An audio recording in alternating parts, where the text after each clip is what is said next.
when somebody does something that you don't really like, what typically happens is you contract, you feel maybe even hurt or resistant.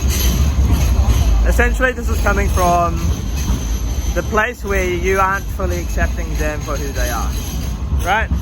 There's something about them that you don't really like, and it's fine to have preferences, but what usually happens is we contract and we really resist that thing or resist that part of them that we don't like.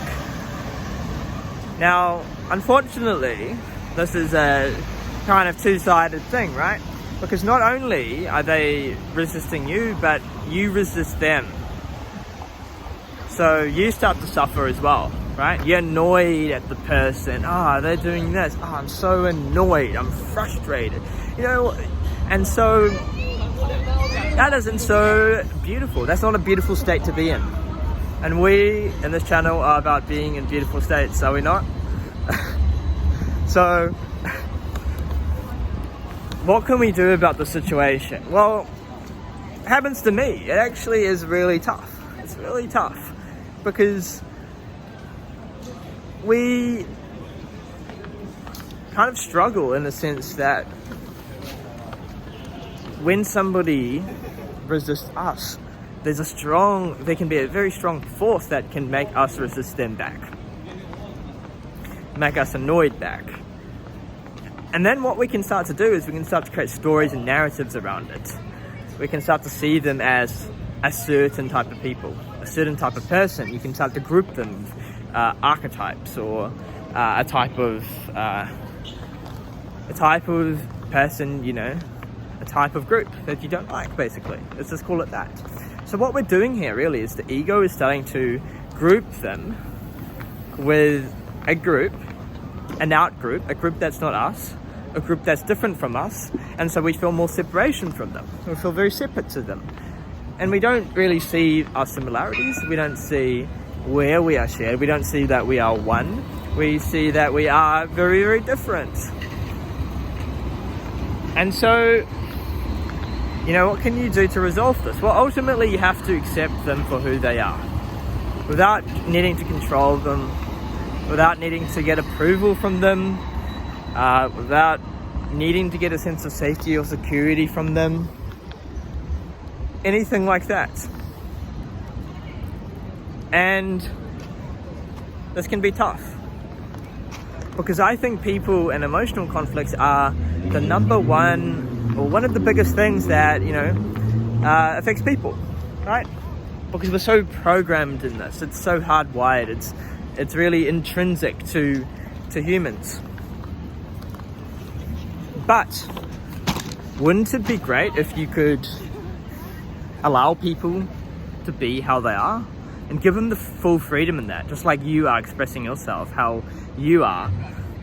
Other people can express themselves as they are. Well, that realization can help you, because when you can allow others to be how they are, you can be okay with you being however you are. You can start to accept yourself more. You don't need to put barriers, you don't need to put filters up as much, because you are more accepting. And so introspect how this is a mirror into you. It's a mirror into learning something about yourself. What are they teaching you here? Because if you are reacting, there's something still in you that can be examined, that can be looked into. And so examine that and look into it. There's something here, there's something fascinating, something interesting, something to be curious about why that is arising. It's not a bad thing, it's just there's something that's coming up. Interesting. Tell me more. Let's just notice. Let's listen here. Listen with a lot of curiosity. And so a lot of the work we do here is about being curious and allowing those things to surface. And not judging yourself for it, but noticing. And when we judge ourselves less, we judge others less. When we can judge others less, you won't be so reactive around people, and people won't be so reactive to you back. They still might be, but they might not be. The energy starts to shift around them. The relationship could start to shift. Doesn't necessarily have to. But oftentimes it does, because oftentimes people aren't so unreasonable as we think they are.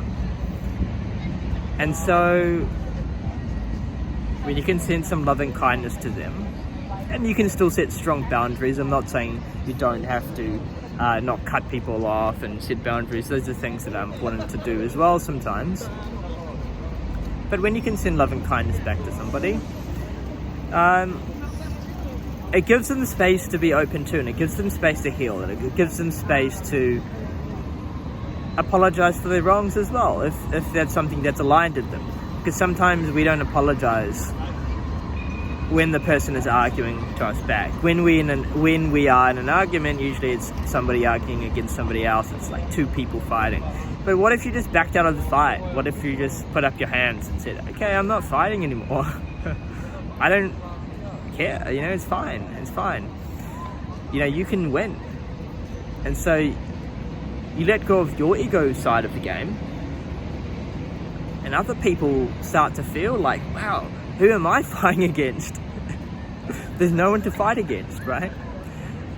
And so the fun in the ego game is kind of starting to disappear, giving them space to let go of their ego, if that is what they desire. So that's this video. If you got any thoughts, if you've had any emotional conflicts recently, let me know. I certainly had a number of them last year, but this year it just started. We'll see. There might be lessons for me yet too, but I'm looking forward to this year. We'll see what happens. Peace.